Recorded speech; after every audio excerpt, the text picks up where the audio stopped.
les changements climatiques et de l'homme, peuvent être attribués à une théorie peu développée. La résonance de Schumann, ou le point zéro ou l'inversion des pôles magnétiques terrestres. La Terre se conduit comme un énorme circuit électrique.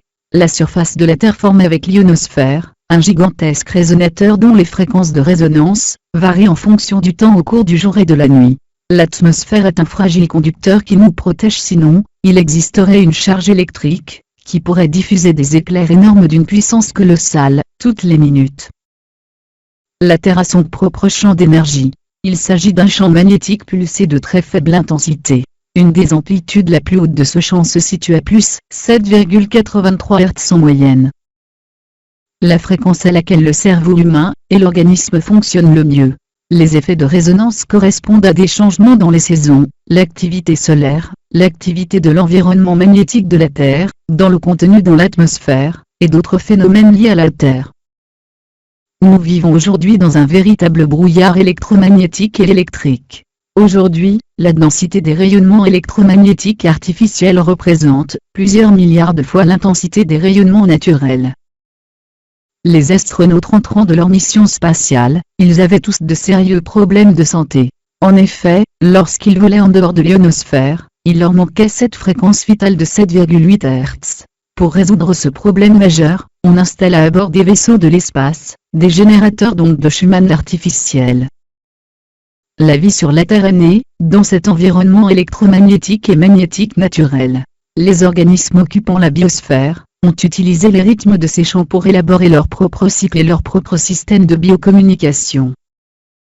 Le temps paraît de plus en plus rapide, au fur et à mesure que nous approcherons du point zéro.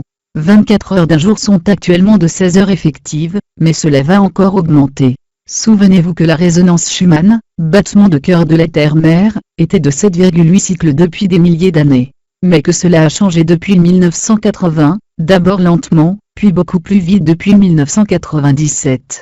Actuellement la Terre atteint 12 cycles, 12 Hz, et s'arrêtera à 13 cycles, d'où la symbolique du chiffre 13. Il est dit qu'après le point zéro, le Soleil se lèvera à l'ouest et se couchera à l'est. Notre activité, nos mouvements, nos rêves, nos maux de tête sont des symptômes des mouvements fréquentiels de l'être humain. Les changements à l'intérieur de la Terre sont une cause viable et effective sur le comportement humain et son interaction avec la vie. Entendons par là, les perceptions sensorielles ou temporelles, les envies et désirs sexuels, les relations amicales ou professionnelles, les activités nécessaires à la survie, les envies de manger ou de boire. Elles affectent le corps humain et se traduisent en général par de grandes fatigues, des crampes musculaires, des rêves ou cauchemars intenses et sensations électriques corporelles. La sensibilité du corps augmente au rythme des battements de la Terre. L'opposition entre la diminution du champ magnétique terrestre et l'augmentation en vitesse des pulsations terrestres.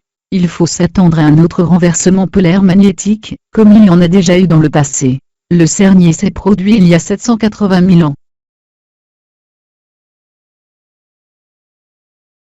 Lorsque le changement de pôle se produit, il en résulterait des changements climatiques catastrophiques sur la majeure partie de la surface de la planète.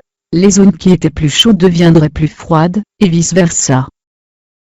L'accélération du temps a pour répercussion sur l'être humain, une mutation de sa biologie, de ses perceptions sensorielles et de son champ d'énergie, les chakras. C'est l'émergence d'une nouvelle conscience lumineuse. Cette mutation se manifeste par un changement au niveau de l'ADN, prochaine animation.